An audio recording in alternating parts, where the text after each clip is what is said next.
Right. Hello and good day. My name is Chris Palmer with chrispalmer.org, and it looks like the SEO Mastermind.org, of course, and Proxy Pixie and SEO testers and 900 other websites and plus client sites, plus white label sites, plus white label partners.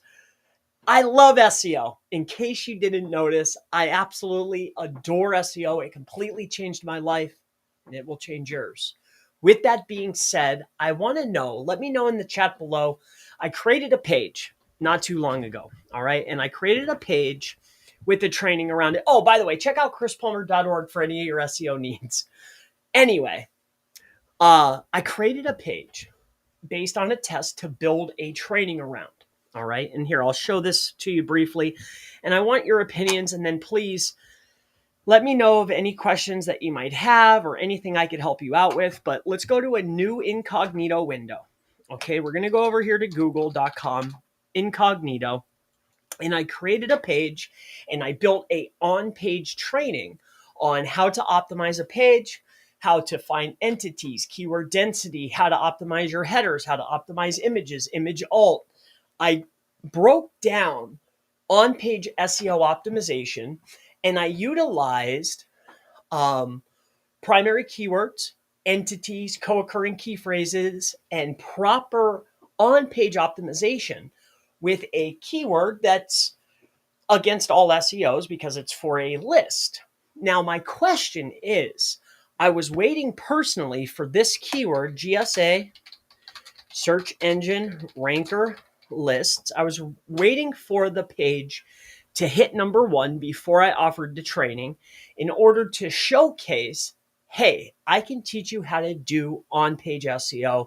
Look at this page that I created. It hit number one and it's complete and utter gibberish. Now, it has hit top of page 2, currently ranking number 12. Okay. We built 0 backlinks, but what we did do is we got the on page right, in my opinion. Now, ranking number 12, GSA search engine ranker list. What I want to know is, should I still wait for it to hit page 1? 2 more spots, I'm going to be page 1. This is the content. It's very well optimized, very well written. And let me know, would you like the training on this? Do you want me to release it, or should I wait till it hits first page to really outline that I know what I'm talking about?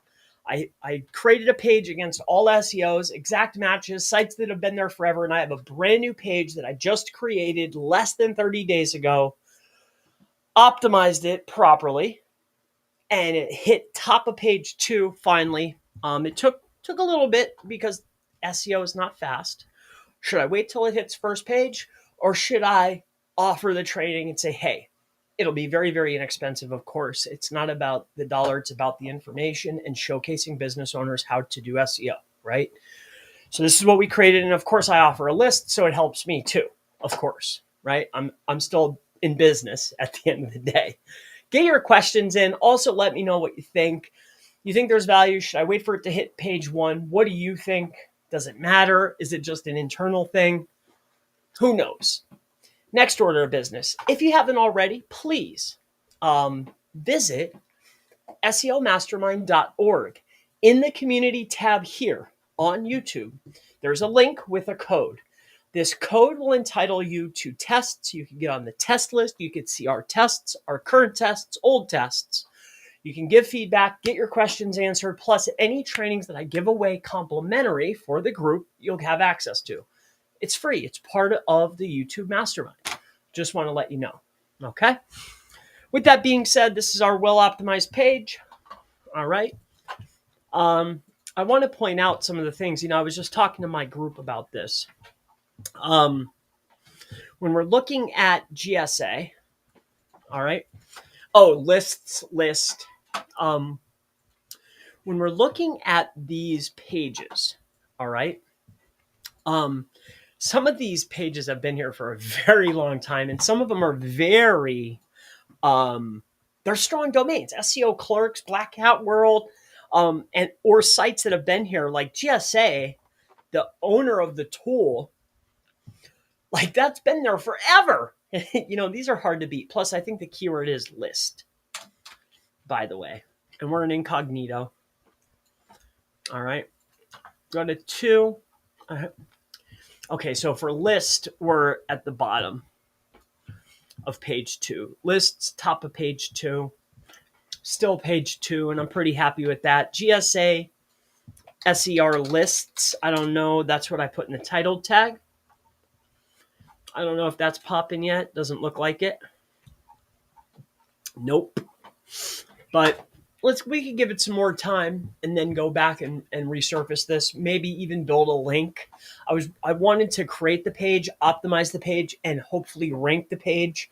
Ranking meaning page 1, maybe not top 3 because it's dominated by sites that have been there for a long time and or high authoritative domains and or sites that have exact match. Very, very, very hard to beat with no links, and a site with gibberish, right? I did it in gibberish in order to showcase the fact that with proper optimization, you can still rank.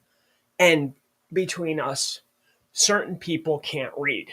I won't say their name, but where you're trying to rank, maybe they can't read.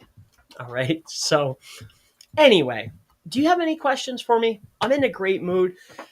It's been a rough couple weeks, but we've been having a lot of fun lately. But let's take a look here. All right. First question comes in from LPAC. And he says, or IPAC maybe, IPAC or LPAC, I'm not really sure which letter that is. It might be an I, it might be an L.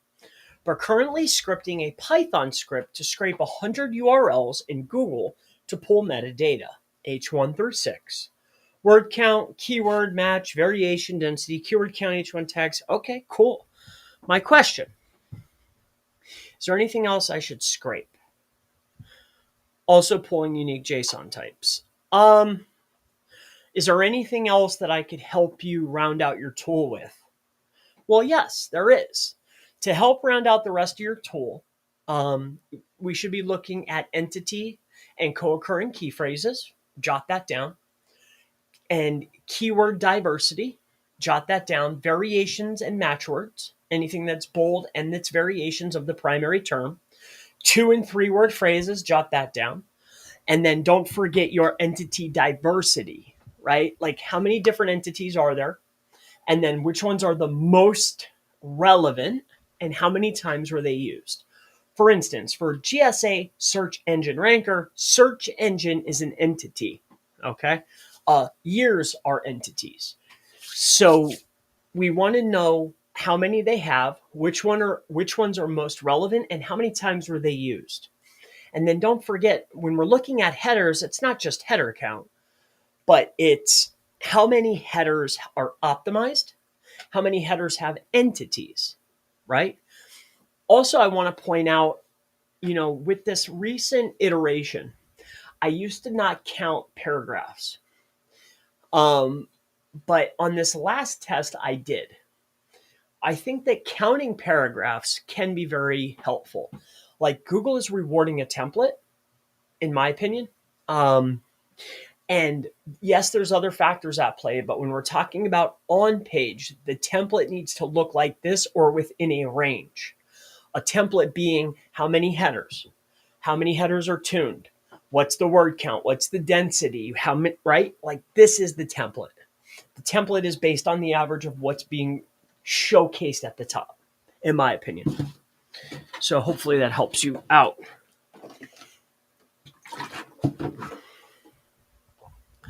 All right. And then when we're talking about schema, so JSON. Schema can be helpful or harmful. So again, back to a very recent test, very similar to the GSA. We started out, I was going to test just testing the JSON, right? Like, can we just put this into the page? Now, you can rank a page, but the title still needs to be optimized. The title and generally in H1, and then you could get it to pop by adding schema, right? But it needs to be, I want to scrape what the top performers have and then duplicate that very quickly without having to type. It would be really cool if your tool could scrape, and then based on my user input, like, hey, here's the types here's my URL, here's my logo URL, here's my phone number, my address, here's my geo coordinates. It'd be cool if you could take all of that information, because that's oftentimes duplicated within schemas, especially images and logos and URLs and that kind of stuff. It'd be cool if I could have one center input, and then it would populate all the schema for me, the stuff that's important, and not just the basic stuff, but also the additional things. Plus, when people are filling out schema, when I'm looking at schema types, most notably for, say, a plugin, right? Some of your best plugins will have the basic types, but they're subsets of schema. I don't know what they would be called. Maybe alternates. I call it like a subdivision of schema. Here, more importantly, let me show you an example of what I mean. See, when I'm filling out, say, organizational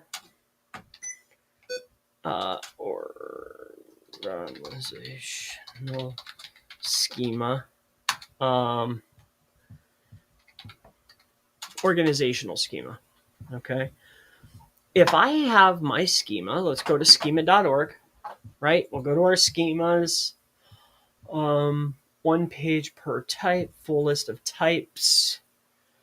Let's go to organization. And let's just say that I am a educational organization.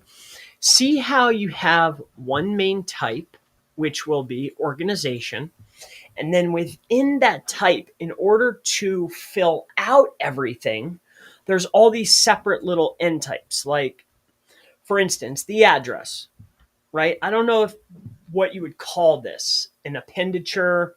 There is a name for it. I just can't think of it off the top of my head. But it's almost like the properties within the type. So I want one that has everything. Everything that has anything that says text, I want to be able to add. Right? Like, that would be awesome. So I hope that helps you out. Because that's what would be helpful for me, at least. Well, why don't you text? Or why don't you book a time? I get so many different emails, and I have so many different email channels. Like, unless you're right in front of me, I'm probably not going to see it. I'm going to be honest with you. All right? Unless you're an active client, like if you came in and got one type of citation, like once the order is completed, like I won't see it again unless you book a clients only. Like, I'm just not going to see it. I talk to so many different people. And then too, like, what email are you using? You know, like I've switched domains numerous times. I have multiple domains. I mean, it is what it is. I apologize there, Bell, Clinic, Laser, Clear, and Aesthetics, but I apologize. But I probably just wouldn't have seen it. My competitor has Google Business Profiles or empty plots. Oh, but does the actual help them rank locally? So my competitor has Google Business Profiles for empty plots of land. Does that actually help them rank locally? It will help them rank in the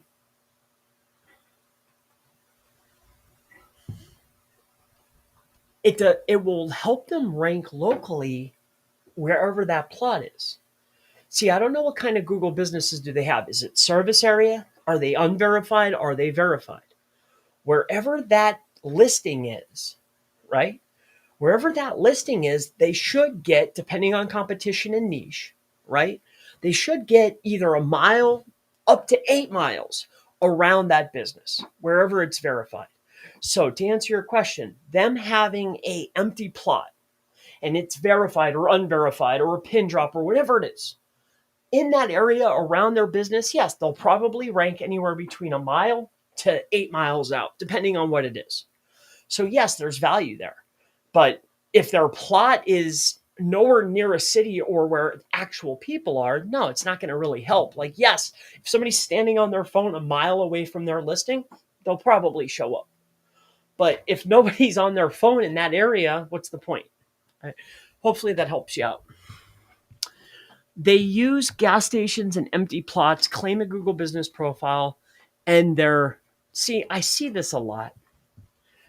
But are they, I don't want to use that word. Are they really ranking outrageously? Honestly, are they getting the call volume that, like, are they getting the call volume? Is it that you're just seeing them because you've tracked them?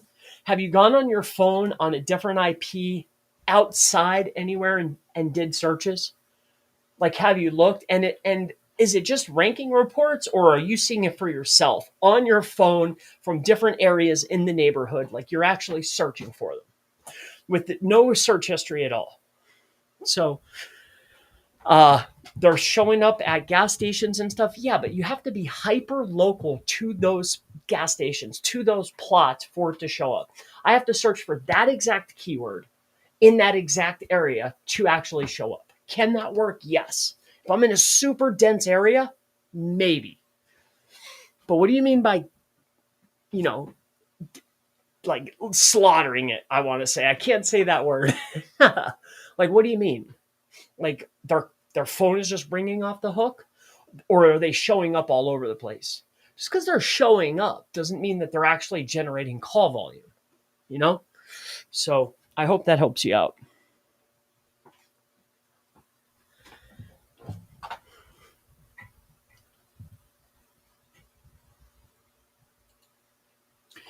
Can you talk about Google Maps move the location of your GBP? Okay.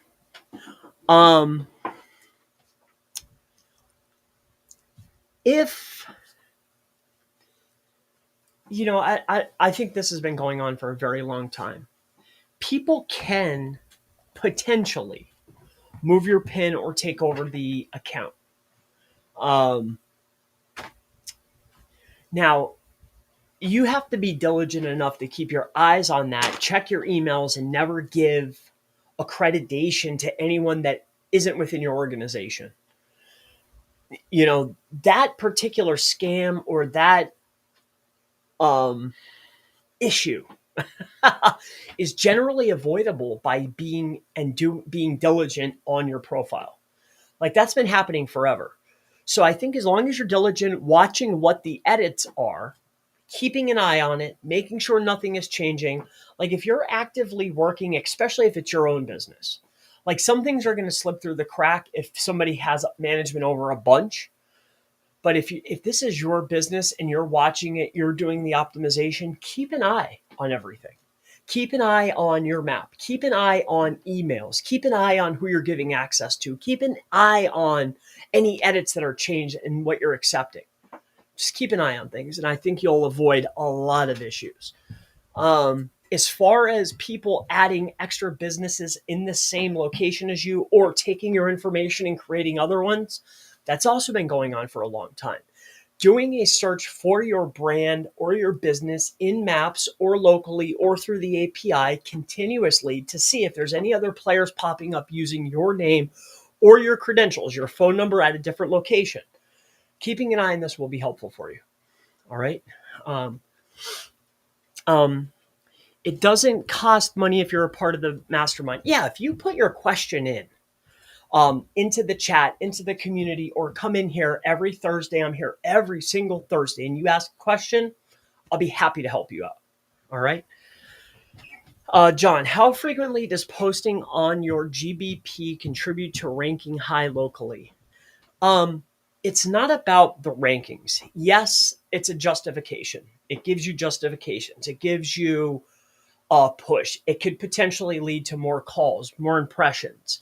It also sends a link, technically speaking, to the page that you're promoting. You're showing updates. You're showing love to Google. Google shows love to you. You're continuously posting every single day, pointing to pages. I just went through this in my mastermind. There was a gentleman who was using GBP update posts to promote his blog articles.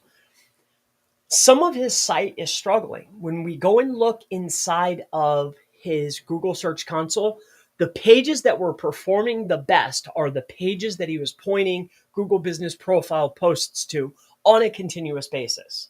Like it's night and day. Like I'm looking at the posts, I'm looking at his search console, and these posts here are doing the best. Interesting, right? That could be just correlation, not causation. What's the other piece of this? Will it contribute to you ranking higher? Yes and no, but it's hard to measure because there's businesses that don't post at all that do very, very well, get clicks, get traffic, get reviews. They don't post it at all. But in my opinion, and it's part of a very good strategy to continuously post. Why? Because when they were showing the impressions, they were showing the clicks or calls. Like when you could see the analytics of every post, you would generate a free phone call from your posts, right? Like it would generate either a click or a call. Very seldom. Usually it would just be impressions. So what I feel is if you could set up automation to create a post or an update that's based on an offer, right? Like every update that you have is really an offer because you're a service business, right? Most people are.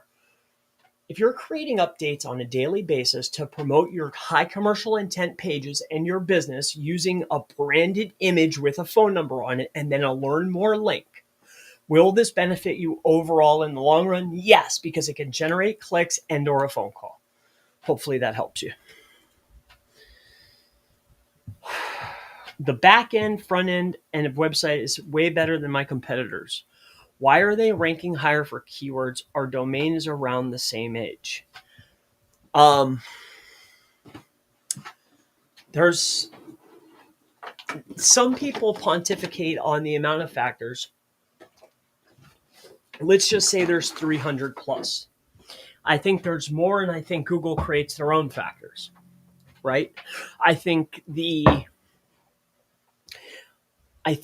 bot itself has its own factors and adjusts based on its own set of factors. With that being said, without seeing it, it's hard for me to say, hey, it's this or that. But oftentimes, when the domain age is the same, the page age is different. On top of that, oftentimes I'll look at a website and they'll say, oh man, we're better in every way. But then I'll look at their backlink profile, and yes, they've mirrored directories and citations, but the amount of high quality links is different. The amount of links that have a rich anchor text pointing to the asset is different. The internal linking is different. The internal anchor text is different. There's a magnitude of different reasons, but usually it's page age, internal anchor text, and high quality links. And the anchor text of those links is what the differentiation should be or will be.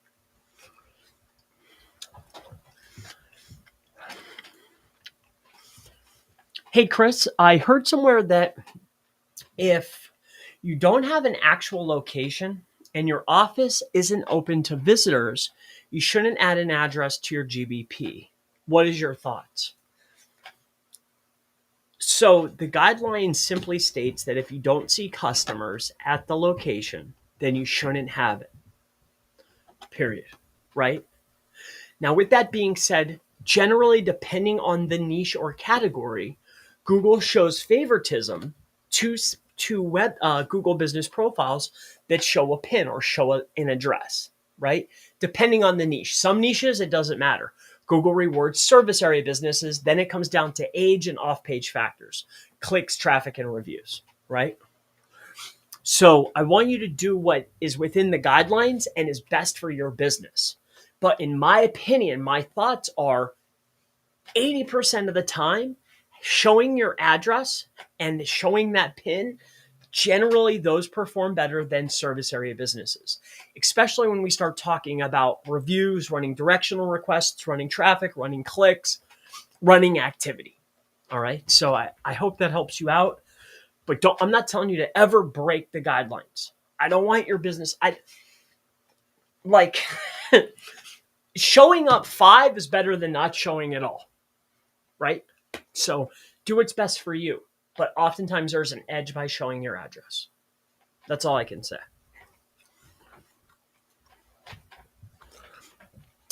My link profile is better. My on page is better. Well, this is subjective. I don't know what you're looking at. I don't know what you think is good.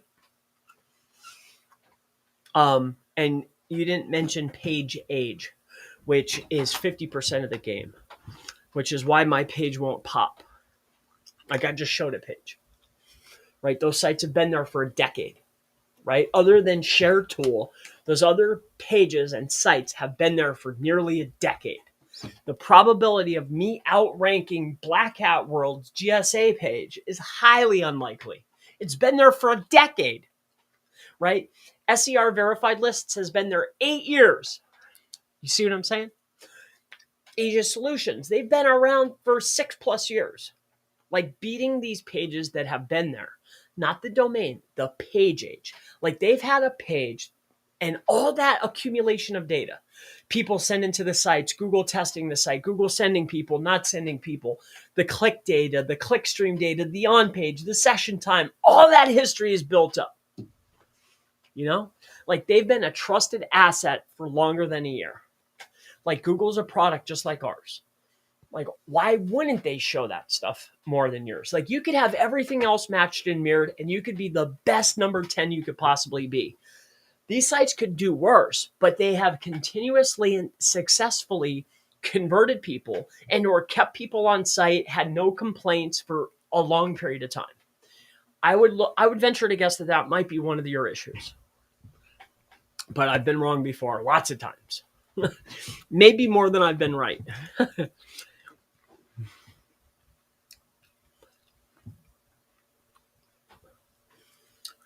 Would I dissect a site for talking points? Sure. I would love to. They're crushing it. A way better to put it, perhaps, but they show up in service areas. They offer their service to dumpsters, bin rentals. It's pushing me out.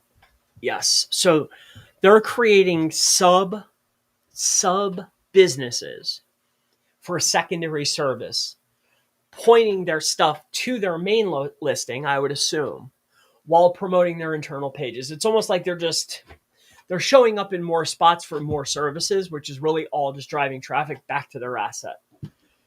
I understand. I've used a very similar strategy a lot of times. Can you look at my site? I could. Maybe. Let's take a look at it.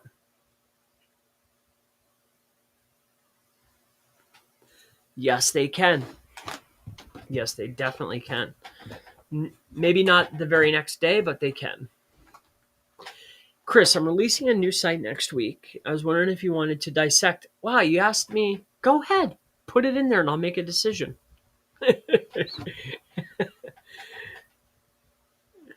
Okay. Thank you, John. Set up my Google site and stacks. You said never point to the main site. Listen to GBP Tech and Tier. Is this right? Never point to the main website.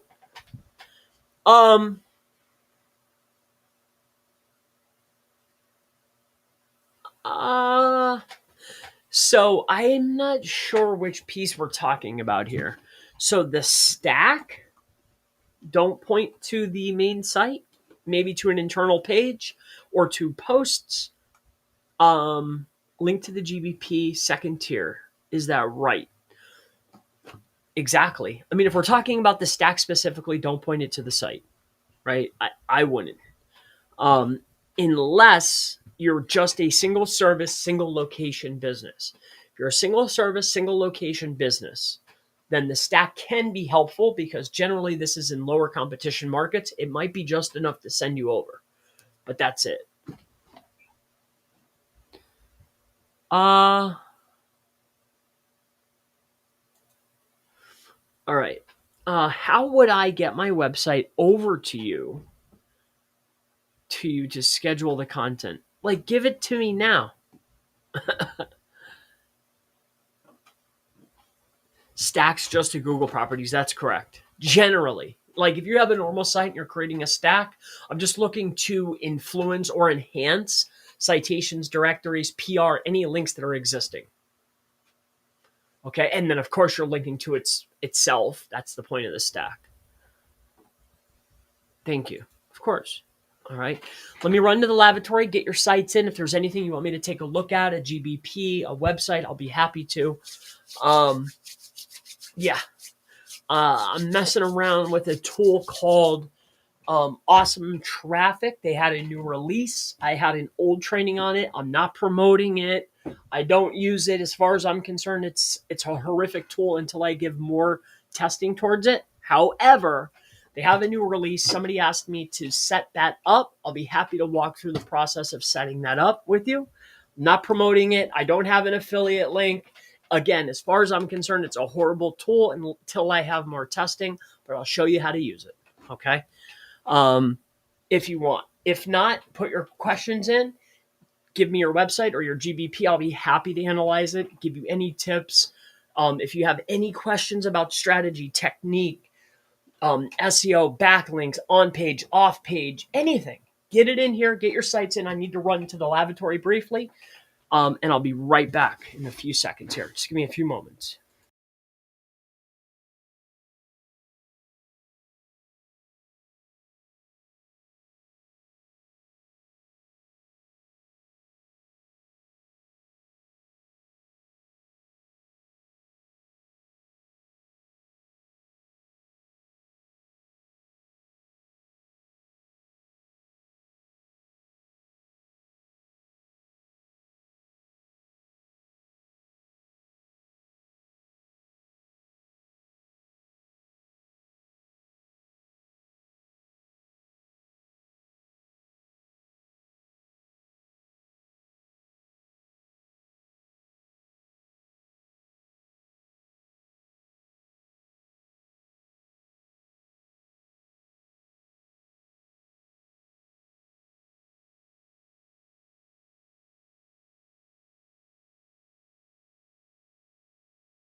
baby. All right, let's get back into these questions. Sorry about that. I had to use the lavatory real quick.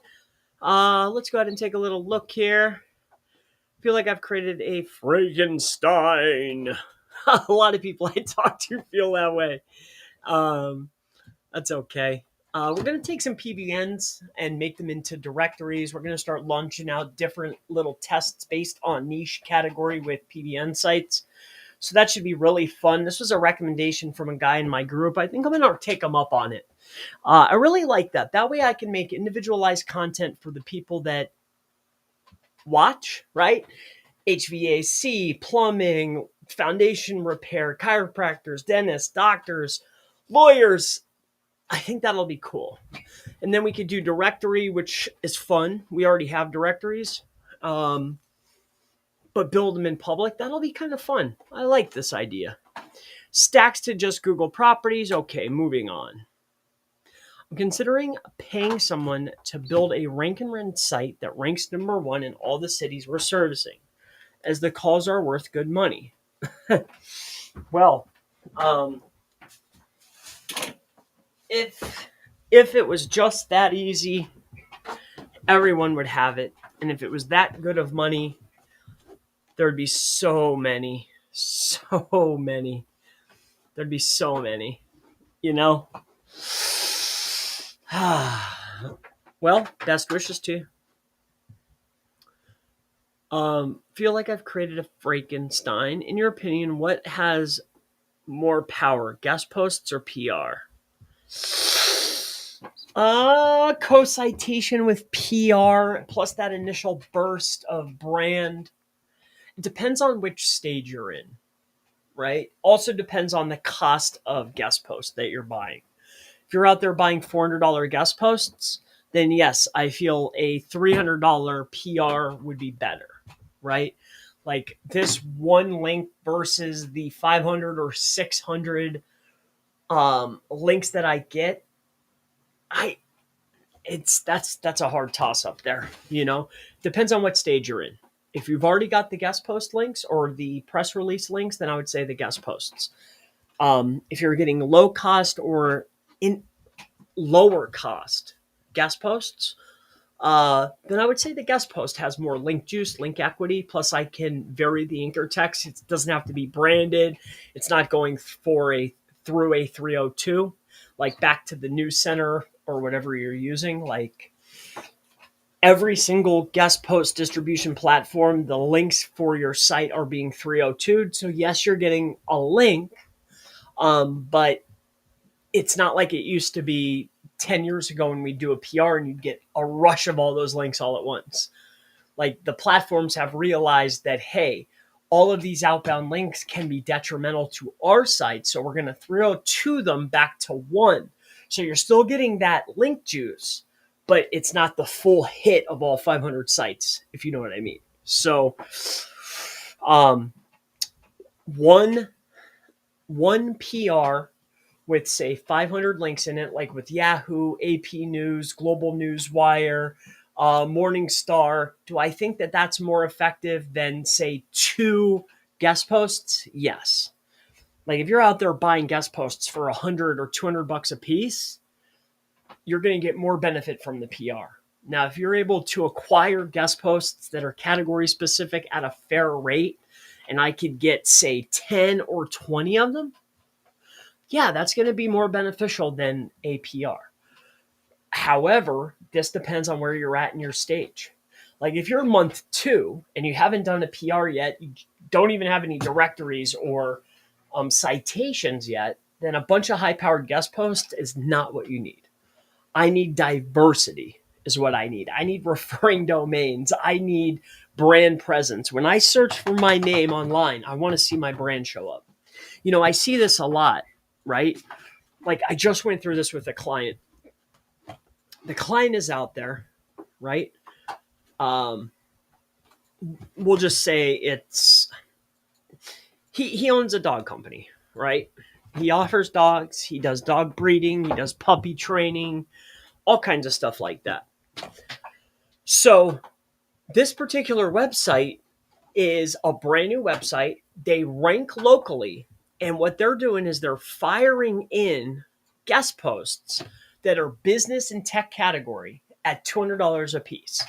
So, yes, the sites get some traffic, but not the new pages that the guest posts are on. So you can't factor the traffic that's going to other pages. You can only factor the traffic that's going to the page that yours on, right? The only way that it would be relevant for traffic is if all the traffic coming to the site is because the site is ranking for dogs and dog walking and dog training. Not because they have one blog article on their website that ranks for computer tips. The site gets 2,000 visitors per month. I can't accredit that to my new guest post. That has nothing to do with one another. That doesn't even get us into the first tier of websites. It's still a second-class website as far as I'm concerned. And it doesn't warrant a $200 price tag. So with that being said, they have a business. It's ranking number one, well, top three for primary key term plus location, right? So the big driver of business is still here. Now they're creating blog articles on the website to answer some more common questions because they will ship. And what they're doing is they're buying, they came to me and I was like, wow, like this, you're spinning your wheels. You should be focused on your high commercial intent, not spending $200 a clip on, guest posts that aren't even hyper specific. They can't drive traffic. You're spending $200 a link to go to blog articles instead of building up your brand, having more brand recognition, having more brand confidence when you're searching for your name, instead of building out social media posts. You're not building out podcasts. You're not building out your image profile. You're not building out your team profile, high commercial intent. You're building up, you have 2 high commercial intent pages, a boatload of articles about a million different topics related to dogs, and then you're spending $200 a guest post to power up these blog articles. Like, that is not a good idea. I digress. Back to the question. I'm considering paying someone who has built rank and rent sites. Okay, let's move on. What's your opinion? What's more powerful? I digress, by the way. I'm sorry. I was having flashbacks of this business owner's pain. So I'm sorry. What's more powerful? They're equal depending on the stage that you're in. All right. They both have value. Diversity of links trumps one type of powerful links. I need diversity. I need referring domains. I need altering anchor text. And I also want to build up my co-occurring. Like, just like when you go out there, I was talking about this today with the gentleman in the group. Just like you go and you build your citations and your directories, not every single one of those shows up inside the search results, but Google knows they're there. How do we know this? Because when you do a search in quotes, 10 out of 100 will show up. But if I go and do an API search for those domains, all of them show up. What's that mean? For citations, directories, same with PR, Google's going to reward only a few. But Google knows about them all. So you have hundreds of digital references pointing back to this brand saying, hey, here's who they are, here's what they do, here's where they're at, and here's why they do it, here's their mission, here's who they are. Google knows about this. So what I'm getting at here is, would I rather have a bunch of referring domains, essentially, a bunch of co-citation early on as opposed to the guest posts? Yes, without any doubt.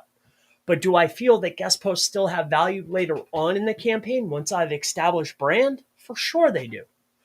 So it depends on where you're at, but they're both valuable, and it's not one or the other. It's both. All right. Long-winded answer, but I hope it answers all the angles. Sorry about the... I get ranty. I'm sorry. Follow all of your videos, but I'm not an SEO professional. Definitely want to talk to you concerning my local map pack. Show up, but in and out. Well, I get this a lot with business owners. You see, they're tweaking their on-page, they're tweaking their sites, they're tweaking their GBPs, they're introducing factors to the algorithm. If you introduce factors into the algorithm, Google has to reprocess who you are, what you do, where you're at, why do you do it, who's your team. They're reprocessing.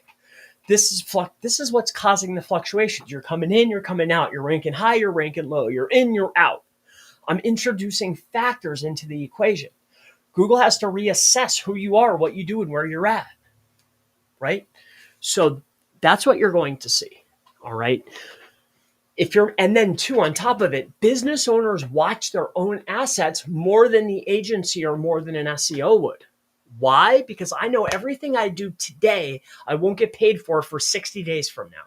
If I build a link today, I won't get paid for that hamburger until 6 Tuesdays from now, right? Business owners don't see this. They put $1 in, they're looking for $1 out within a week. They're like watching, oh, how come I did this and this didn't happen? Because there's a billion other sites all fighting, and Google's crawling and searching and clicking and finding everything. It takes time to catch up. So I hope that helps you out. But as far as seeing up and down, this is normal. Give it time, stop doing stuff, and take it easy and wait for your rankings to stabilize. Once you stabilize, then restart introducing factors. All right. So hopefully that helps you out. Thanks. I need more external links to compete with my main TV managers. Thank you for any recommendations. Think I need more external links. So we're talking about external links going out or external votes pointing in. I'm assuming you mean external votes pointing in.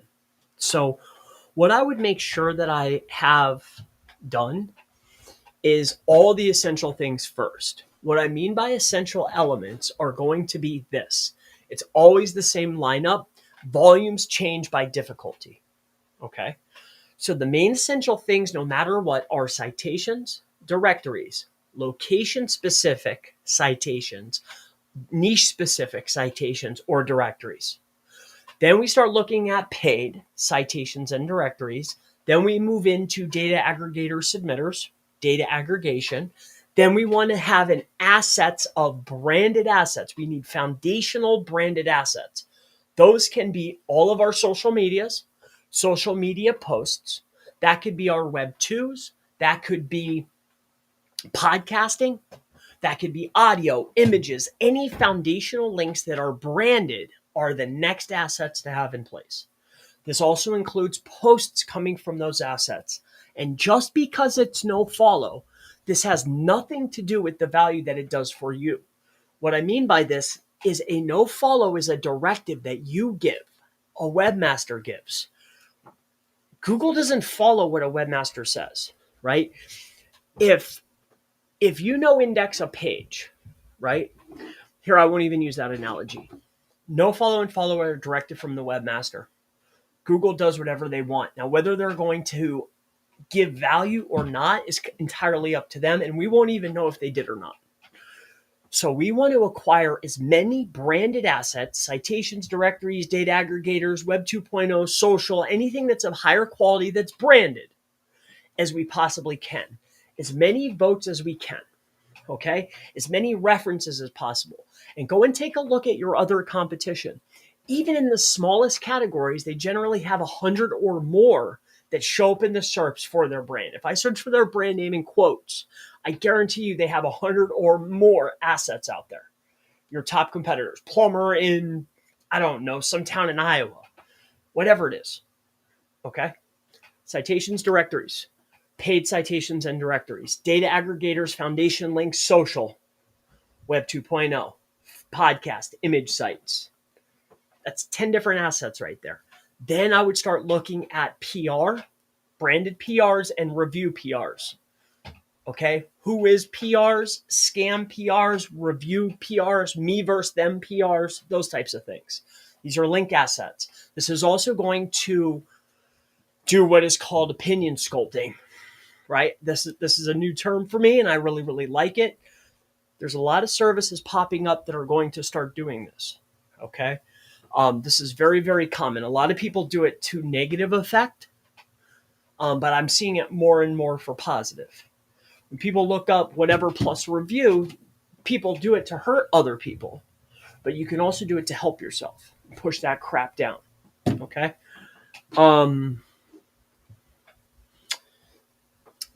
After we've done these assets, then I would start looking at guest posts, But not all guest posts are created equal. I cannot stress this enough to you. Okay. Not all guest posts are created equal. And just because one or two pages are getting traffic does not mean that it's a quality link. If your category is boats and automotive and you're getting business and internet category links, and even if the site's getting 1,000, 2,000, 3,000 visitors a month, it's still less effective. Perfect example, MarketWatch. MarketWatch is a DA90 website.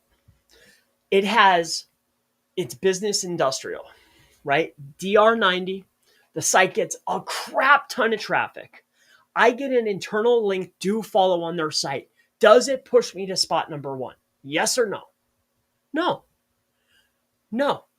And I'm just using that. Like, I know that's a $20 link. I get it. But what I'm getting at here is that category, the amount of external links, is way more important than traffic going to one or two pages or the home page or the overall traffic. All that crap doesn't matter. Does the page that I'm on get traffic? Yes or no? Does the traffic that's coming to the site, is it ranking for what I want to rank for? Yes or no? Is the category that all the links that are pointing to the site, is that on point? Yes or no? Last but not least, the outbound link that's going to me, what is that anchor text going to be? And another factor to look at is how many maximum outbound external links are on that site altogether. These are factors that matter big time, and that's the sequence of linking. I hope that helps you out. All right, what do you need to buy to increase your map presence? Everything that I just talked about, okay, minus the guest posts. Then we need impressions, clicks, traffic, and reviews. That's it. Reviews need to come in every single week. They need to be talking about location information. I need people searching for my brand, my business, my service, plus reviews, looking for competitors, clicking on me. And then I need people actually searching for my keywords, my keyword variations, my brand, and clicking on me. I need my brand impression share to increase while I'm increasing clicks and traffic for my primary keywords and variations while I'm acquiring reviews over a very large period of time, longer than 60 days. It needs to be consistent. If you consistently do that, if you have a well-optimized profile that's connected to a well-optimized website, and I'm consistently getting reviews that are talking about service, brand name, and primary locations that I'm targeting. On top of that, I have impression traffic for my brand and my keywords, impressions, a lot of people looking for me, my reviews, who I am I a scam? Do I look up all the time? Me versus them versus me. Like, people are looking for me, right? Like, is there activity for the brand? On top of that, am I getting actual traffic and clicks? Are people looking for plumbers? And instead of choosing these people, they're choosing me. Are they searching for plumber, plumbing, plumbers, plumber near me, plumber nearby? Are they searching for all the variations and clicking on me? Are they searching for competitors? And instead of clicking on them, they click on me. Am I paying what Google's is Google's? Am I paying the man? Yes or no? Do I have LSA ads? Am I guaranteed? Am I paying the piper? Yes or no? It makes a difference. I think that's what increases your brand presence. I don't think I know. If I had the audacity to show the clients that we work with, and I showed you, let's just say it was 50, and out of those 50, 5 of them sucked, right? Which is probably the ratio. I don't mean to use profanity. I don't know if sucked is a bad word, but 5 of them were performing not as well as the others. The reason they're not performing as well is because they did not follow the process of all of the off-page work, and or they're a service business, or they're brand spanking new. It's one of those 3 reasons, always. They've done no other legwork, they're brand new, or they're a service business that did none of the legwork. It's always one of those reasons, always. Always. Most of the time, it's because they didn't do any other work and they're brand new. And they think that CTR or traffic is the magic ticket, and it's not. If I take your business from position 50 to position 20, I'm awesome, but you still think I suck, right? That's the truth. I jumped you 30 spots, but I can't take you to the promised land without any other work being done. Nobody can. And if they do, they got lucky. Moving on. I'm having fun with this today. I'm interested in your on-page training. Cool. Awesome. Cinematic. Wow, that sounds interesting. It's an interesting service or niche.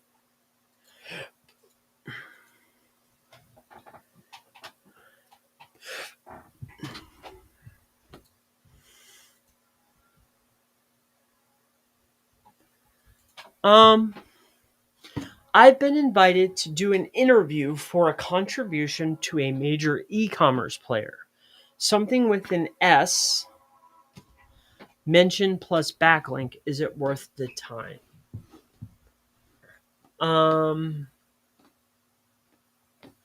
Is a mention plus a backlink worth the time? You've been invited to do an interview for a contribution to a major e-commerce player.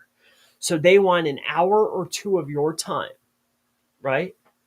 To get a backlink and a mention plus brand association. They'll stand next to you, shining light on you, right? If this is a big player in your market, they're going to stand next to you, right? A level of trust has been pushed to you. So you're paying for that. Association costs money, right? So there's that. A backlink, there's a quick, easy dollar amount for that. That's got to be worth it. If it's a big player, that's worth $2,000. And then on top of that, I get a mention. A mention maybe on a higher up page that will actually get seen. Plus, again, that brand association. Would I do it? Yes. That's worth 2 hours of your time. Just to be able to stand next to other power players within a market that you're trying to serve or you are serving in order to increase your social position is worth the money. It's worth your time. Time is more valuable than dollars. Social position in business makes a difference. So, yes.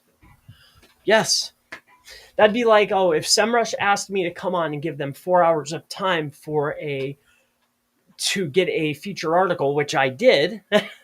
Did I say yes? Of course I did. I'm on SEMrush's blog. Of course I did. Right? It's maybe the same for you. All right. So hopefully that helps you out. Or whomever. I had Dashit reach out to me. I did something for them. Like there's certain strategic positioning of brand. Right? And then even the haters, even the people that are throwing rocks at the throne is still good, right? And it's the same for you and your business. So hopefully that helps you out, brother. I built this website myself, just need to know how bad it is. Well, I'm not a design expert, not by any stretch of the imagination. I've seen sites that I thought were DS, dog doo-doo. And when they told me what they were making and their conversion rate, I was blown away. Then I've seen gorgeous sites, beautiful sites, guys and gals pumping dollars into the site and it won't convert for the life of them.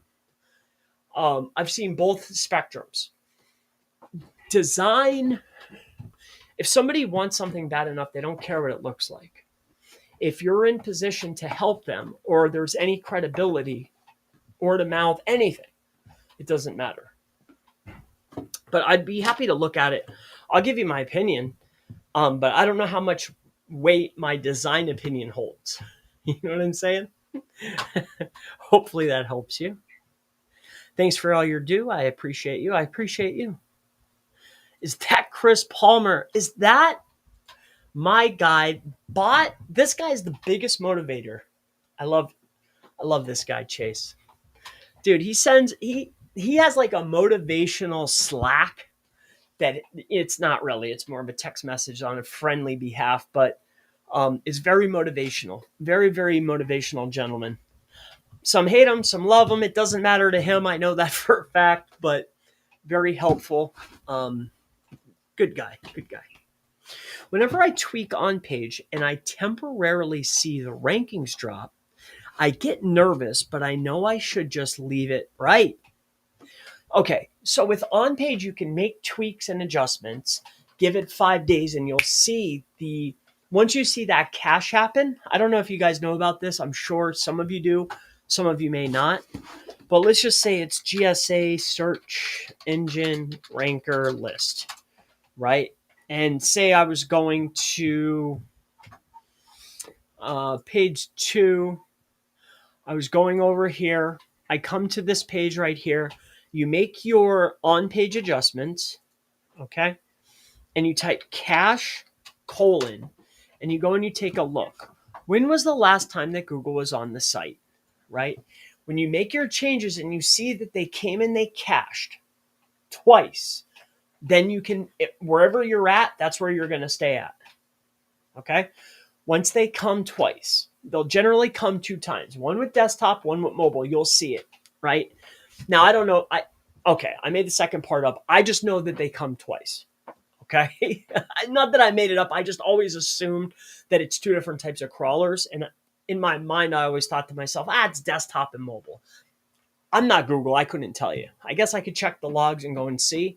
But what I do know is once it has been cached twice, I know that that's the cement.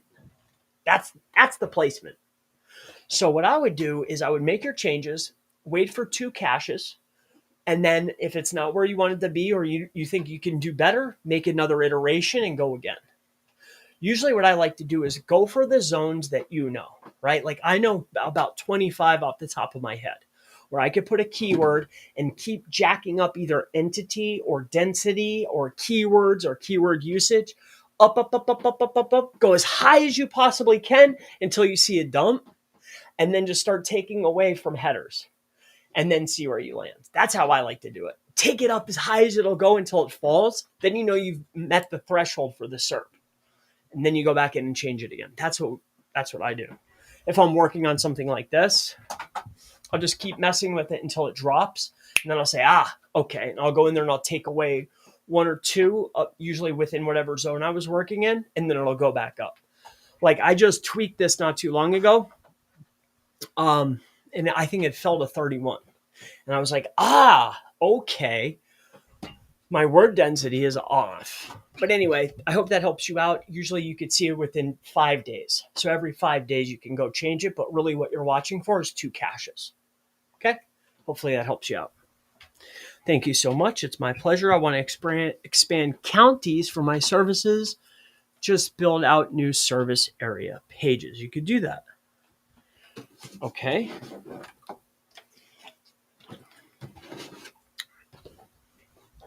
Just build out new service area pages. Oh, this is a question. So you want to expand counties for my services. Just build out new service area pages.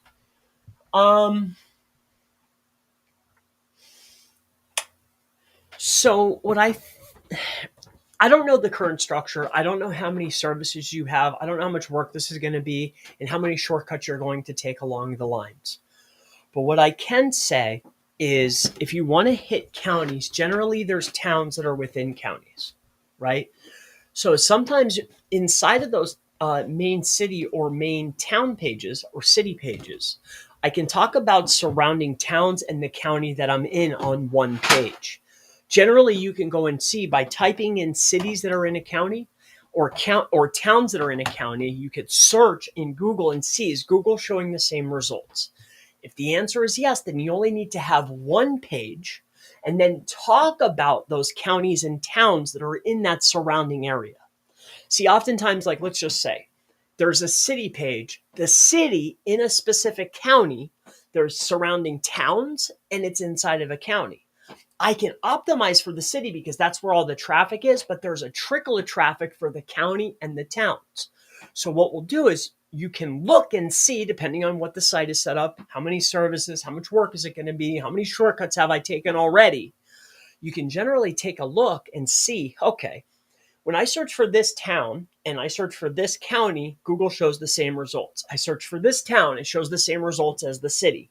Then you can combine towns and the county of the town and the city into one city page. And then you target the city page, right? Because that's where all the volume is, like Denver or Phoenix or whatever. Then I could get the county, the surrounding towns, and the main city where all the traffic is all into one page instead of building out all these million pages. And I hope that helps you out, because that's the best option. Like you want to have the least amount of pages to target the most amount of keywords, whether that's co-occurring key phrases, variations, match words, counties, towns, cities. The least amount of pages to target the most amount of keywords that are hyper relevant to one another. Another way to do this is get everything on the page. Don't do any of the homework. I'm not saying this is optimal. It's not optimal at first. But what you can also do is you can get everything into the page. Entities, co-occurring key phrases, variations, any of the match words, the county, not counties, but a county, and all the towns into one city page. All the words. Put it up, make sure it reads well, give it 60 days, check Search Console and see, what is Google giving me impressions for? What is Google giving me clicks for? What is Google actually showing me for? And then retune the page with that in mind, but at higher density. And generally those will do very, very well for you. But I hope this helps you, right? Like multiple strategies here. I think the best to do is to figure out which city the best, which is what we do to this day. What is the city that gets the actual volume? Cities generally get more volume than counties. Cities generally get more volume than states.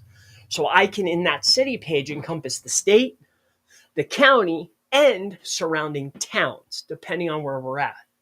Then what I would do is I would look and double check the towns that I chose, the surrounding towns.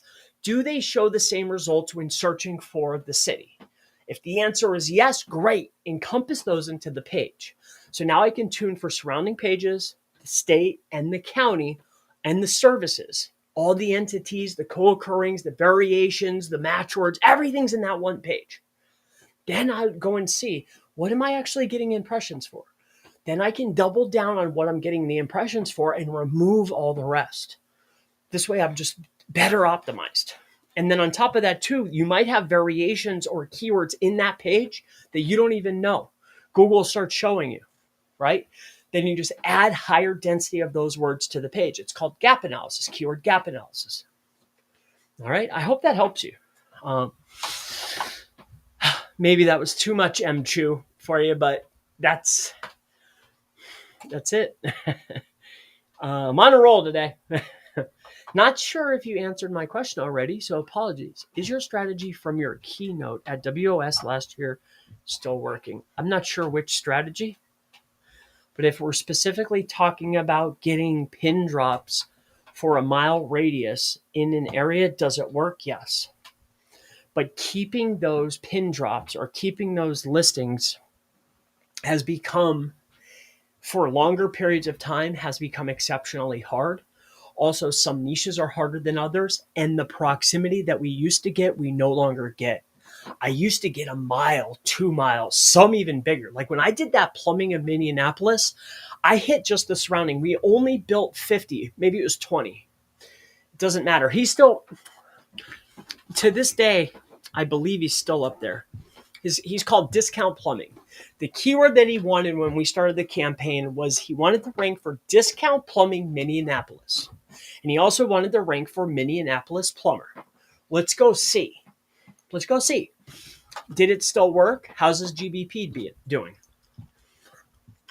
Now, I'm not going to show the other stuff that we did, but because he's still an active business, plus it's been a year now since I've touched it. Let's just see if it's still working, right? So it's Discount Plumbing. So what I'm going to look for right now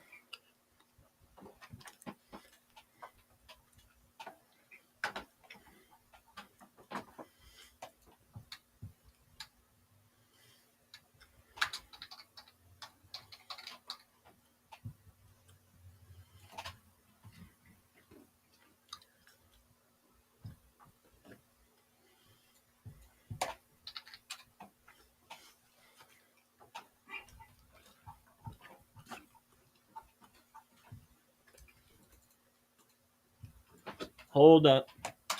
What I'm looking for now is if there's any.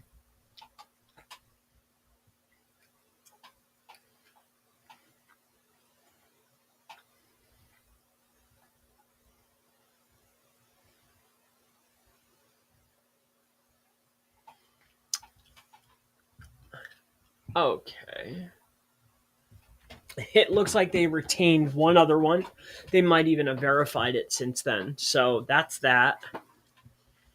Um, and then if I search for it in incognito, let's see how they're doing. Like when I did it, we were getting a 62-mile radius. I think it was 60 or 62. We were running local Falcon reports, getting 60 miles after we did the pins. Like it worked exceptionally well. I'm just curious because it's been so long. I hope this guy doesn't get mad at me. It's been so long since I worked on it. Anything that's here now will just a credit to him, but I'm just curious if the work still prevailed. Like when I left him, we were ranking almost nationally for discount plumbing.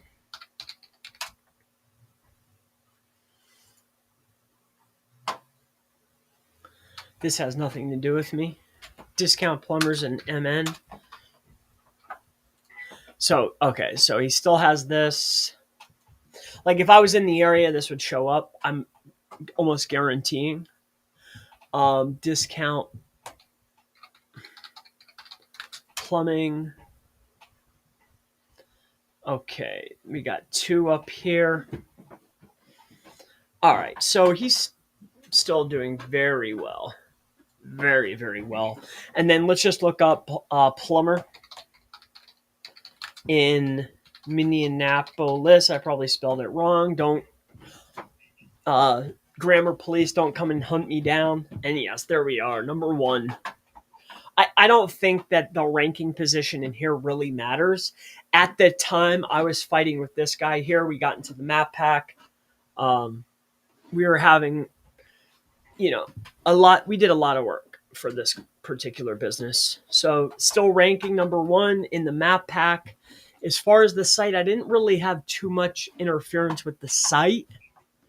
Other than for discount plumbing is what I tuned for. So I don't see him here for that. But if I search for discount plumber in Minneapolis, I probably spelled it wrong again, but that's perfectly fine. Google's got my back. I would venture to guess he's still a winner. Still winning discount, of course. And then ASAP, this almost looks like our logo. Well, his logo. And no,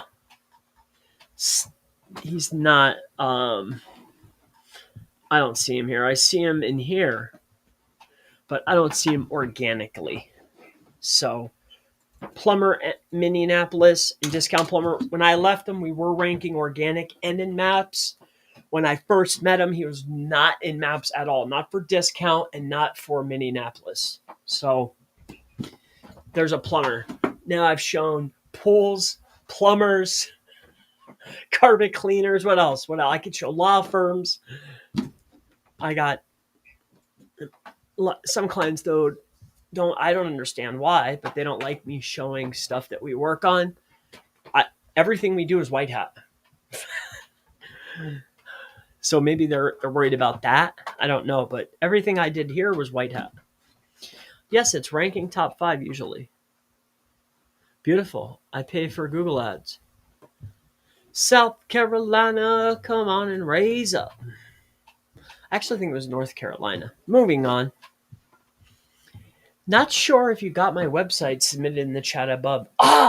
Make sure you're putting spaces in it. I'm not ignoring you by any stretch. Sometimes it'll kick it out. If you put https or .com, so just put spaces. Put like whatever the website is, and then put .com or org or whatever.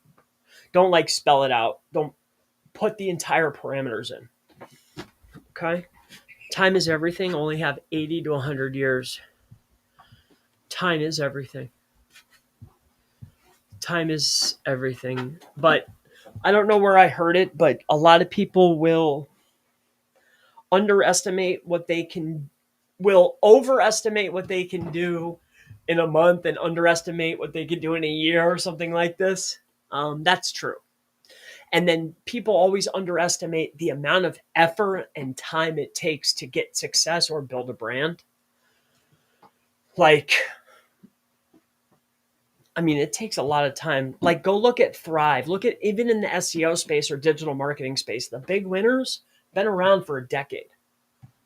Like, it's a 10-year run to build a brand. You know what I mean? Like, you need to be consistent for a decade before you can build a brand. Like, that's a lot of work.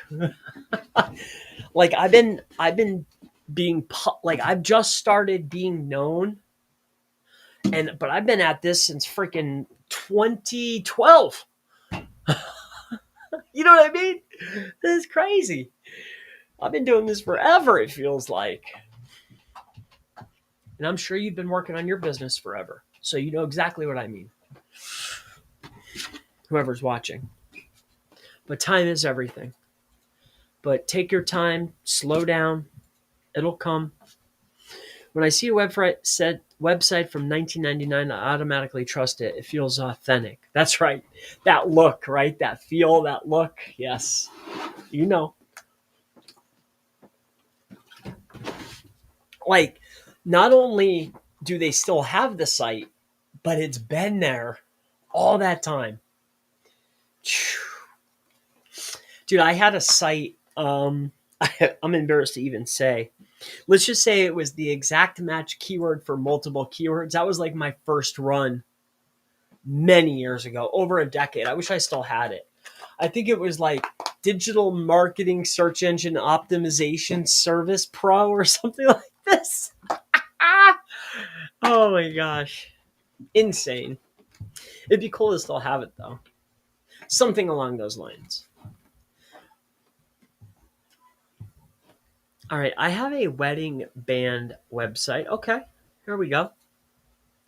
I have a wedding band website with many profiles on larger aggregator sites, which listed under the town it's located in. It won't show if you search by state or county, only the town. What to do? So,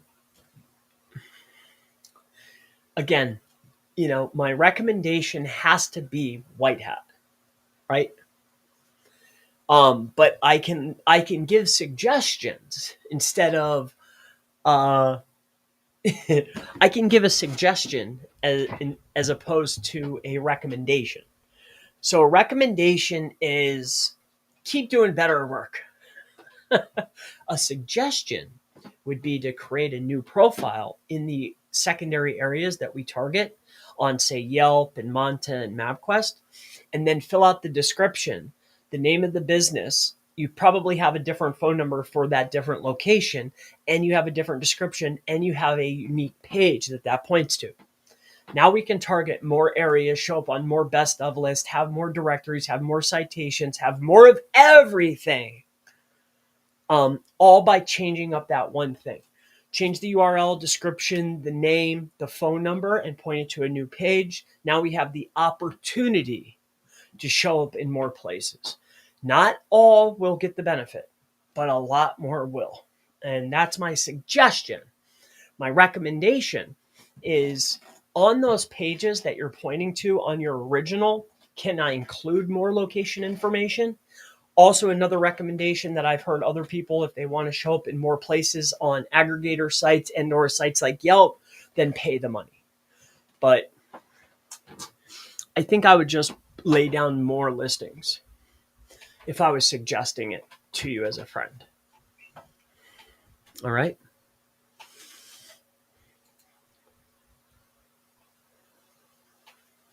You don't have to write web cache. You just write cache. Wow, I didn't know about the cache. You're absolutely brilliant at SEO. Love the energy too. Thank you. You're welcome.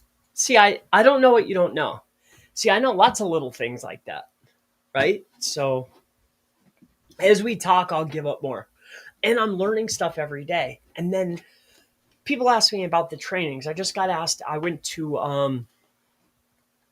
I don't know if it was a private group or somebody asked me to come in, answer questions for their group, right? It might have either been Craig Campbell, or I did another one for Charles Float. I'm not sure who, right? It was recently in the last like week. Anyway, they asked me about training, and I absolutely take trainings. It could be random people you don't even know their names. But if it's something that I want to learn more about, like directory submission, Pinterest, technical SEO has been recent, right? Like more technical stuff, speed, design, UX, CRO, webinars, Facebook ads, Google ads. I take trainings all the time. Anything that will advance my skills and help my clients, I'm all game for it. Like, and so I'm learning stuff. And then too, like this guy could be teaching me a Google ads training or a course, really. But then he'll say stuff that will impact other stuff that I know. So I'll pick up little tips, I learn stuff all the time. I'm constantly learning. So hang out with me and I'll hang out with you and maybe we can learn from each other. Golden nuggets, all in. Thank you.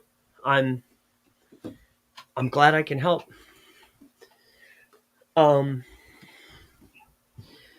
Who is this person that keeps calling me? It says scam likely. Is this one of you guys? Every time I have a live, it says, oh, now it says voicemail, but it said scam likely. And I don't, if you show up as scam, I'm not going to answer. And the number in every single one of my videos, don't call me, text me. Tell me your message. That's it. And don't write hi, just tell me what's on your mind. And I'll respond like a normal human, Hopefully that helps anyone that was trying to contact me. And then the emails. If it's a public facing email, don't message it. I'm never going to see it. All right. If you have an order with us, message under the actual order. If it's 11 to 3, Monday through Friday, I have a live chat. Ask Tammy or my brother. They'll help you. If it's about strategy or technique, that's not what they're there for. Okay. Just so we're all on the same page here. That's not what they do. They answer questions about service and orders. That's what they can help with. Similar to my question. Okay, so let's see. Are softwares that help with entities and density worth it, or is it better to learn about the theory behind it first? Well, tools are there to speed up what you do already, right? Like we have an entity tool at search-engine-optimization-tools.com. I think it's down right now because he's adding, we're adding features for internal first, and then I release them. But the entity tool was for me because I was running a text raiser script, but I know what I'm looking for. I want to find the most relevant entities, and I want to know how many times the top performers are using them. I want to know what's the diversity of entity and which ones are most relevant, and then how many times are they using them. Most notably, diversity also tells me how many times they have an entity on the page. So if they've used 50 different entities, but these entities are only a tenth of the way relevant, but there's 50, then I know, hey, let's take the 6 most relevant entities and use them 50 times. Job's done. Then I can rank pages with all zeros and it looks like keyword variations. But it's very well thought out. So understanding the concepts is very good. But sometimes I feel as though, like I watch certain people online, I talk to people from the forums, I read articles or posts on Twitter about certain things. And I really think that SEOs and just people in general tend to think that things are more complicated or make things more complicated than they need to be. At the end of the day, like if we're talking about semantic and entities and co-occurring key phrases, like what matters? What matters is frequency, diversity, and relevance.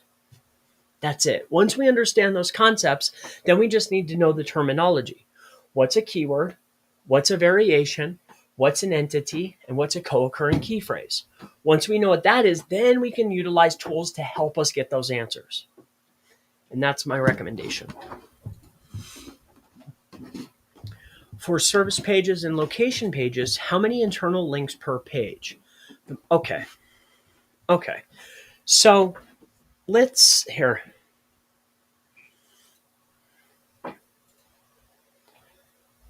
Okay, let's just look at this guy. I actually don't know if I can show you that. Here, we'll go to this guy. Actually, these are people that I'll talk to periodically. It doesn't mean that they're clients, so don't go picking on their sites. I could have talked to them and said, hey, give me access. Let me take a look, and it's over. So I've shown this before. This is Colorado Carpet Masters. We're working with them currently to see if we can get a ranking increase. Plus, we're doing some tests with them. Great guy. His name's Keith. If you're in Colorado, you need your carpets cleaned, give Keith a call. Anyway, with that being said, let's talk about internal links. The only thing that matters for internal links, in my opinion, is conveying importance to Google. Now, how you convey importance to Google is with two different things. Well, more than two, but we're talking about links, right? External votes coming in, right? What's the relevance of those? How many do I have? What's the anchor text, right? Like external links coming in. But the next way that you convey to Google what's important and what isn't is by internal linking. So to answer your questions about internal links, you need to first know where to look in Search Console or Screaming Frog or whatever tool you're looking at and know what you're looking for. What we're looking for is we want to know which pages are most important to us, right? Now, when we take a look at this, we're actually slightly off because I've added some extra links or I haven't done a scan lately, but still we're all about the same. All pages are created equal, at least so far. We're increasing internal links. What I want to point out is when you're pointing your internal links to pages, your high commercial intent pages should have the most internal links pointing to them. So when you look down your list, when you go here to Search Console, you look at internal links. Internal links are so important that GSC or Google created a product that's free to track it, right? Just because they put a user interface on it so we can use it doesn't mean that it wasn't already created for them. Of course it was for them. It's part of the algorithm. Internal links matter. Internal links convey the message to the robot that, hey, this page is important. So when you're building your internal links, the objective is to look down this list, and I need to better this for myself here, but I can see here that important pages are upholstery cleaning, right? The home page, of course, is way down here. This is our booking page, very important, right? The About Us, which can be important, our testimonials, they're all about equal. We need to pick up for carpet cleaning, upholstery cleaning, carpet cleaning. The most important pages are the pages that have the most internal links. The internal link flow needs to be increased to the pages that we want to rank. I hope this answers your question. This was a bad example because we're still working on it, but just note that when we come in here and look at internal links next time, it'll read like a book, okay?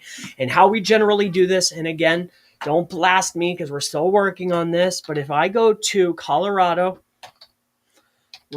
carpet cleaning, I'll just showcase something to you. Here, better yet, if I look up carpet, here, I'll even go incognito. I'll just show you something here. Carpet cleaning, Erie, CO. This is a town that's important to us, okay? For a primary service in a primary city. And I scroll down the page, and I'm looking for page 1 result. Okay, here we go. So we have Erie carpet cleaning. When I'm on the carpet cleaning page, I have my carpet cleaning. I also have a drop down for my top level pages here, right? So this is one. Now I know that my internal link count is off because I have one internal link flow, 2 internal. So that's 1, 2. I scroll down to the bottom of the page. I took these off. But see how we have another batch of internal links and we're fixing the cosmetic appeal. So bear with me here. But what we're looking at here is internal link flow going to high commercial intent pages based upon category. We have 2 categories. We do upholstery cleaning and carpet cleaning. The carpet cleaning silo all internally links to one another because it's hyper relevant to one another. These are cities or towns within Colorado. We are optimized for carpet cleaning in Colorado in these cities. These are internally linked to one another. Carpet cleaning in Boulder is also linked to carpet cleaning in the other cities that we're in. Okay. See, internal links.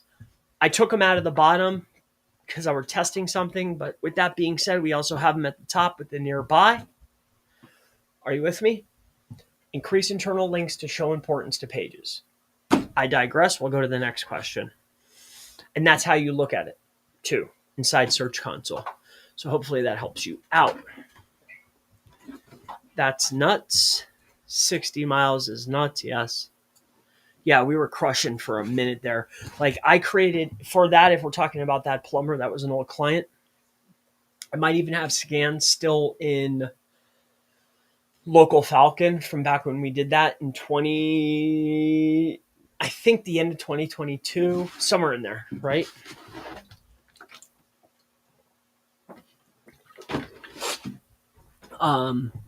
Yeah, it was crazy. When you scroll, maybe it was 80 miles even. Like we were dominant. When you were looking for discount plumbing in Minneapolis, anywhere nearby in a 60 or 80-mile radius, we were the top dog. When you looked for plumber, I think we were getting a 30-mile radius. And then if you searched for anything with a modifier for a city that we were targeting, we were showing up. And we were creating unverified listing pin drops, service area businesses in those areas, and then building relevant pages to go with it. The remnants of the pages might still be there. I'm curious to see if he cleaned them up. Let's go see. Let me make sure I'm on the right site. And I hope you don't mind that I show this. Discount plumbers. Yep, there's our guy. Seeing somebody ripped this off too, or ripped him off, not me. This isn't my company. I just did SEO for him. And then you go to sitemap. And let's see if he has someone else working on it nowadays. No. Camp Digital, I don't know who that is. I don't know who that is, but let's see if they left what we did. Oftentimes I've noticed this. Business owners will go through multiple SEOs and agencies and have multiple hands. And the work that the guy did before you, the next guy will get benefit for. He'll get in there, won't do anything. He'll change a couple pages, and then all of a sudden it'll take off. This has happened to me numerous times on both ends. I've gotten an account, and I'm looking, I'm like, wow, they did a good job. They did all their work. I did a few tweaks, and then boom, we take off 60 days later, Or vice versa. I've handed stuff off. I was like, man, just give us another 30 days. We'll push traffic. We'll add schema. We'll re-optimize the pages. Next thing you know, they go with someone else. They retune the pages, do exactly what I just said to do. And then poof, they go. And I'm like, oh, all that work, all those links, all that effort, they just got benefit for it. Now they look like a king, even though we did all the work. It's happened to me on both ends. So anyway, I just want to see sitemaps.xml.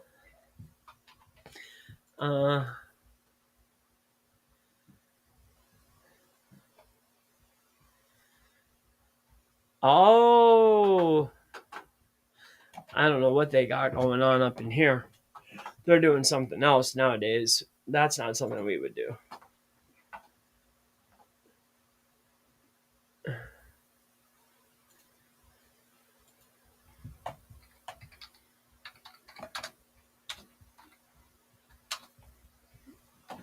It's almost like they, wow, I don't know what they're up to. I think I might know what they're up to, but I don't want to know. I believe they had other domains. I can't say. I can't speak on it. I just wanted to see if they still had those old location pages up still. Because what we did is we went in there and created a boatload. This just looks like I'm surprised they didn't move this form up, but what do I know, right? Anyway, so you're on Webflow.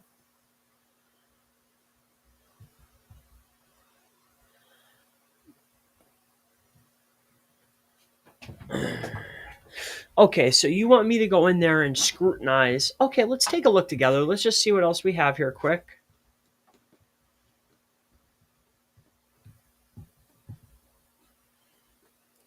Yes, Keith, 100%. Yes, I have a few tests we're going to run. Video, we did the privacy, the accessibility, we got a little bit of a lift. Keith has been gracious enough to let us run safe testing, like stuff that I like. If I add it, I know it's not anything risky. Like it's not like, oh hey, let's build 200 PBN links to your homepage and see what happens. No, nothing like that.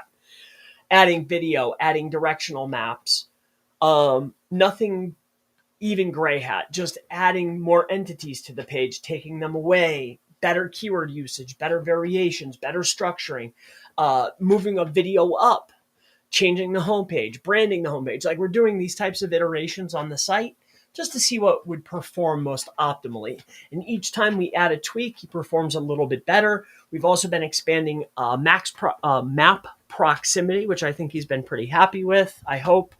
Last time I saw him, his phone was ringing off the hook. So I doubt that has anything to do with me. It could have a lot to do with his 20 years in business. Who knows? But either way, I can keep track of it, of course. But let's go back up here because I told this gentleman I would take a look. SouthCharlotteServices.org. SouthCharlotteServices.org. South Charlotte Services. That's got a nice roll to it. Now, I don't know who this is. This is not a client. We are simply just taking a look at the site. If you see this video at this section, we're just taking a look, okay? This isn't a full audit. This isn't a technical audit. This is a competitor analysis audit. We're just going to give first impression, some tips, just some tips, okay? Just as a caveat to what we're about to do. And the keyword is South Charlotte Services.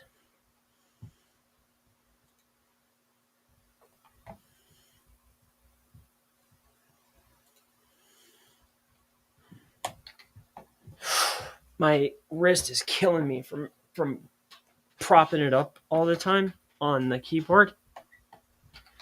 South Charlotte Services.org.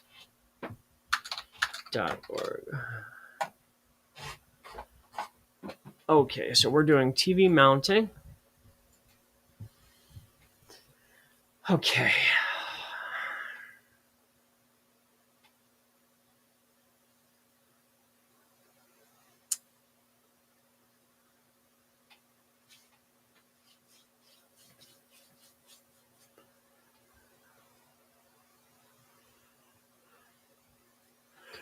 Okay.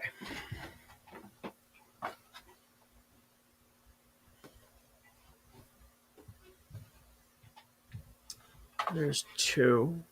Where does this go to? Right to the phone.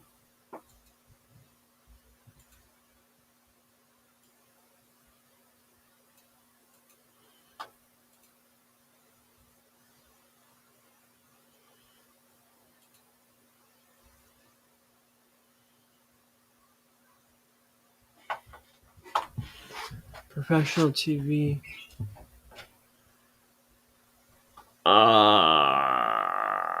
This isn't good. Okay. It's so hot in here. Okay.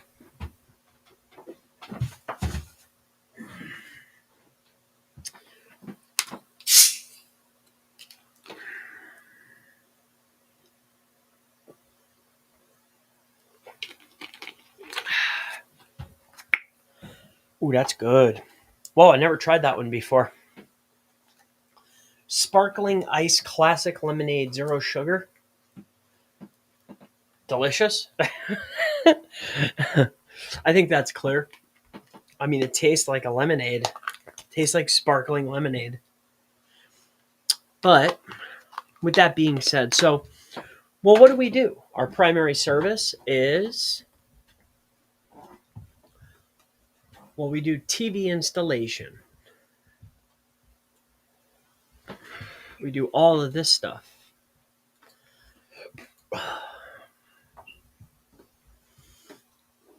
TV mounting.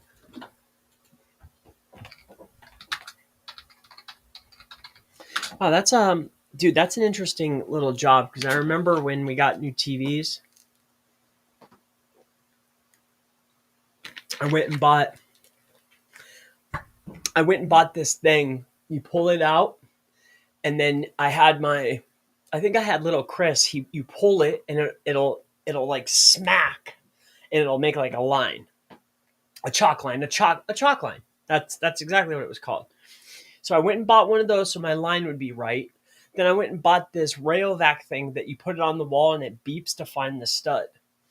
So what I did is I went and found the stud, and then I put a dot here, and then I ran the chalk line, and I put a dot here, and then I put the thing in. And then on top of that, there's like this little, I found out later, there's like this little ball inside of the hang up thing, the mount, that will tell you if it's even. So I didn't even need the chalk line. So you find the stud. Yeah, I remember doing that job. It was kind of a pain in the butt. It took me like a half hour. So I could see somebody buying that. But how much is that worth? $100? $50? I don't know. Took me about a half hour, plus I had to buy the stuff. It was a real pain, in the banana. And then we have all of this stuff here. But my question would be, okay, so I'm doing residential TV mounting, commercial TV mounting, custom TV wall mounting, TV dismount and remount, apartment, outdoor, same day, soundbar. See, I would venture to guess that only a few of these show different results. Like residential and commercial, I could see showing different results, or, office mounting or office TV mounting, or I could see soundbar mounting showing a different result. But when we start looking at outdoor, same day, home theater setup might show something different. Anything that's mounting, TV mounting, but a variation probably shows the same result. Let's take a look.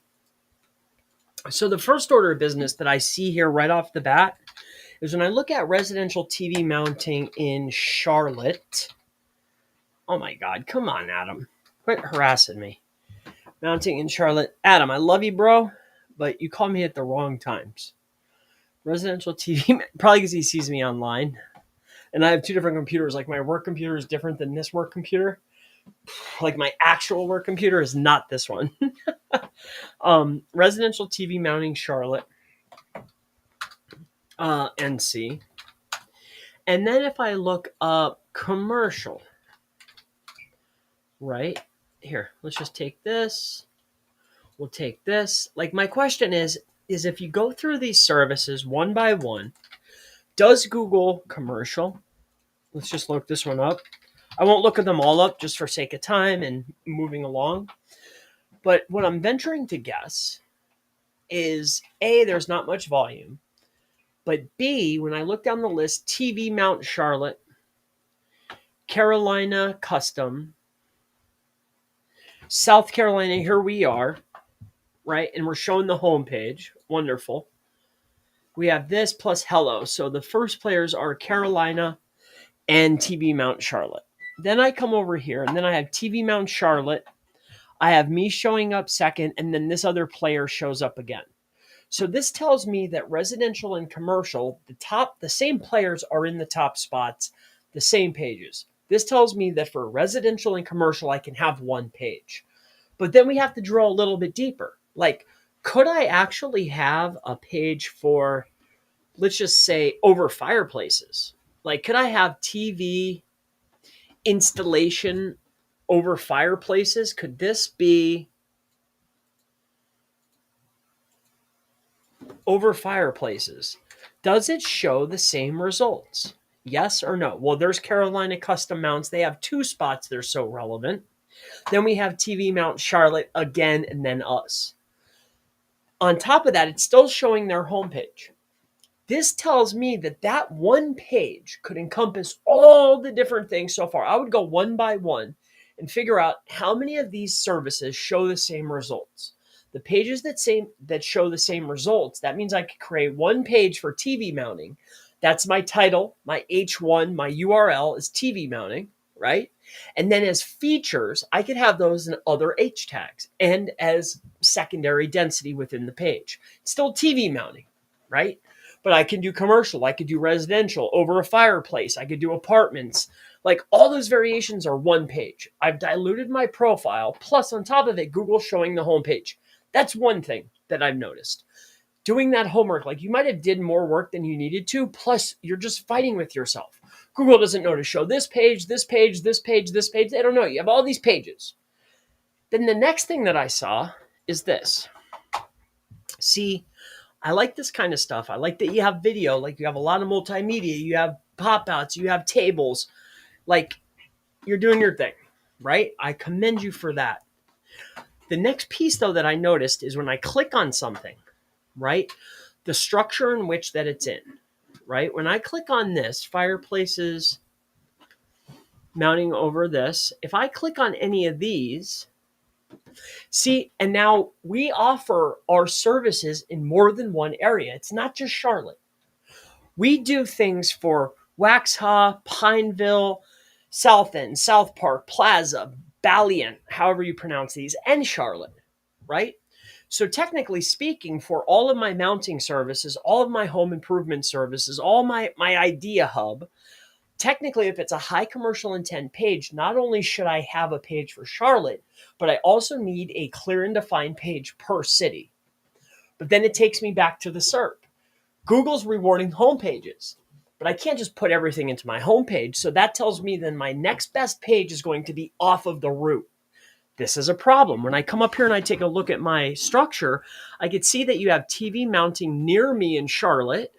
And then you have, if I were to go to my Charlotte page, let's just say it's Charlotte, I have TV mounting near me in Charlotte NC, and then TV mounting services Charlotte NC. This is a problem. We know this because Google is rewarding home pages or off the route. So if you want to have a page because you're building a silo for TV mounting, great, I can have TV mounting. Then I'm going to support it with information or my idea hub, right?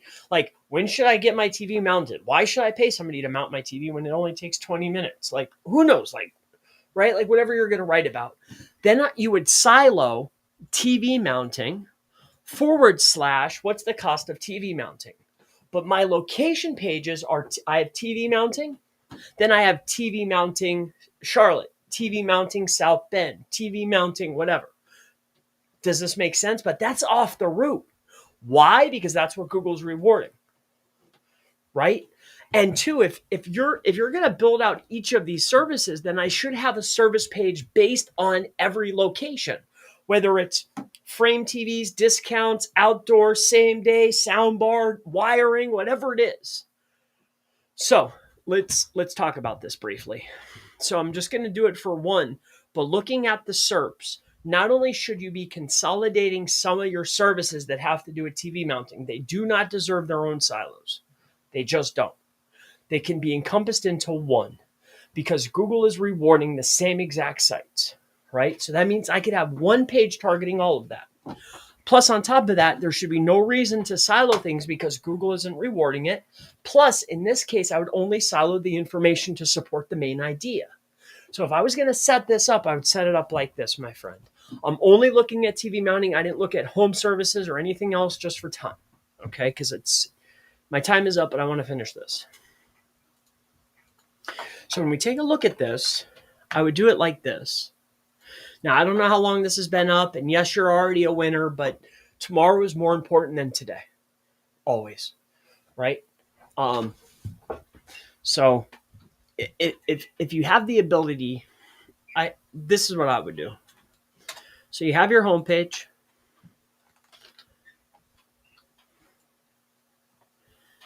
If you want, if it's TV mounting or TV mounting services, I'm not sure exactly. Again, you would have to do the homework. You would know better than me. I would have my top level page, right? But then I would have also off of the route in my drop down, I would still have my TV mounting Charlotte, right? And then just, again, my spelling might be off or whatever, but this is just to put an outline, a wireframe, prove a point. South Bend, right? So then I have, these are locations. And then I would have, to support the main concept, then you can have your information. Now, information would still support this main idea. Why? Because when I go and look at informational style, it's going to be supporting a main idea. That's what the SERP's telling me. It's in the SERPs. I saw it, right? So then it would be like, what is the cost? What's the cost of TV mounting, right? Now I have supporting articles. I have my high commercial intent location-based service pages off of the root. Primary service page. Why? Because that primary hub page is going to link to locations and supporting articles. It increases internal links pointing to the pages that are most important. That's why we put it there. Plus, it's a pillar page. It's a relevance page. It's a hub page. However you want to think of it. It's important to have that page because I want to get broad match keywords, location keywords, and I want informational keywords. I want them all. You want them all, right? So do I then. We want them all. So this is how I would set this up. So with structure in mind, with proper keyword research in mind, keyword research isn't just, hey, I do over the fireplace, I do commercial, I do residential, over the fireplace, apartment, outdoor, indoor, wiring. The next step is, well, what does Google think about this keyword? If Google's showing the same results, it doesn't matter what we think or what human thinks. It only matters what Google thinks. That's it. Right? If Google's going to show one page for 20 keywords, then we create one page and we make the best one page we can. All right? And that's how I would keep going. I love that you have the reviews, gallery. I mean, style is style. It is what it is. I think you could do better, but who am I? Right? I could do better. Right? Like a blurry photo as a head photo is out. Like I would get that right at least. You know, if that's what you were, not anything against you, I'm just saying, like your home page, that hero photo, make sure it's crisp, clean, and conveys who you are, what you do, and where you do it. Right? Like definitely get that one right. You know? So that's me. Like this is pixelated. Like I can understand making it blurred or having that bouquet effect, but get it right. And then too, like design doesn't matter. Also, what is it that you want them to do? I assume you want them to call, right? But I only see one place to call. See, some people won't know that this is a button. So make a button. Make it clear and evident that you want phone calls. But some people don't want to call. People are weird, man. So give them multiple options to communicate. Now, if you just don't want people communicating with you, right, for whatever reason, like you're not going to look at your email, you're not going to do this, then take that away. That's what I did. Put up the call, put up the live chat, set up talk, TAWK, it'll go right to your phone. That way you can communicate through text, right? Whatever it is, give them multiple modes. But since you're a service business, you're doing installations, maybe you want to pre-qualify, give multiple modes to talk to you. All right? I hope this helps you out. And then also, when you get done making each of your services, right? See how these locations are here? Like you have more pages talking about TV mounting than anything else. If you're going to offer other services, then you need to build out those silos accordingly. You need to have your hub page, have your location pages, and do the same exact homework. If you're going to do home improvement, great. Then I need home improvement for Charlotte, Uptown, Matthews, Waxhaw, Pineville, right? Take this into account. I hope this helps you out. Okay. Where were we?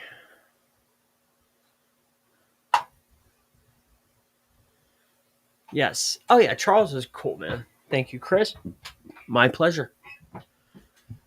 Question mark, but immigration page would be the same. 5 locations, don't want to have 5 immigration sites. I understand that. Value of a glossary page to put things like products used or I think that's a cost and time to reward ratio, something that you would have to decide. Keith, like, do I think it could help or be beneficial for time on site for some people? Yes. Do I think it's going to lend a maximum amount of rankings for the overall performance? I don't. I just don't. A glossary page could be helpful. But it's like how much extra weight is that going to give us? How much extra oomph is it going to give us? Then I'm going to have another page competing with my keywords, talking about products. It might even supersede the current pages that I have.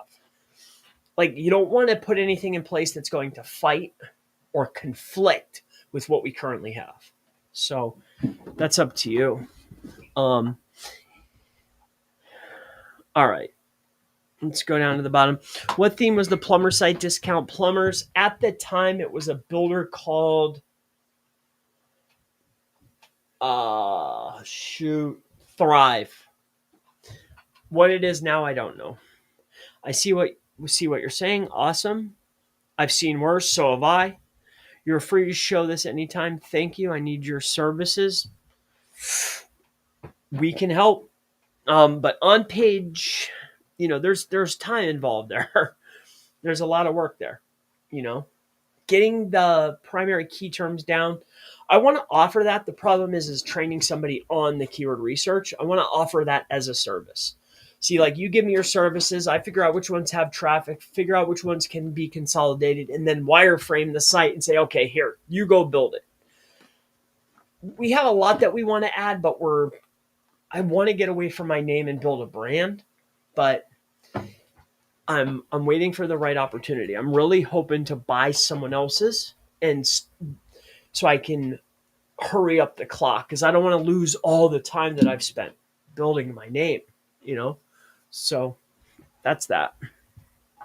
Hey, Chris, how long does Schema take to show up when you attach it to a website? It shows up immediately. When they cache and they crawl, you should be able to see it. As far as the enhancements should show up when there's 2 crawls. Not all enhancements will show up. Not every SERP shows every enhancement. So you need to check your SERP, see which enhancements are being processed or being shown, and then you double down on those. For instance, product image, carousels, review aggregate, breadcrumbs, snippets, search functionality, that type of stuff is what I typically see. Check your SERPs and see which enhancements are there. For instance, let's just take plumber in Houston. We'll take as an example. Let's take a look at, and I'll tell you what I mean by this. Okay. So when I'm coming down here, see this right here? This is breadcrumbs. That's an enhancement. Okay. So this is an enhancement. I don't see a lot in here. So let's go to truck accident lawyer Los Angeles. I believe this one has enhancements. Okay, so we're seeing breadcrumbs. We see review our ratings here. Okay. So this looks like a aggregate. This also could be product schema.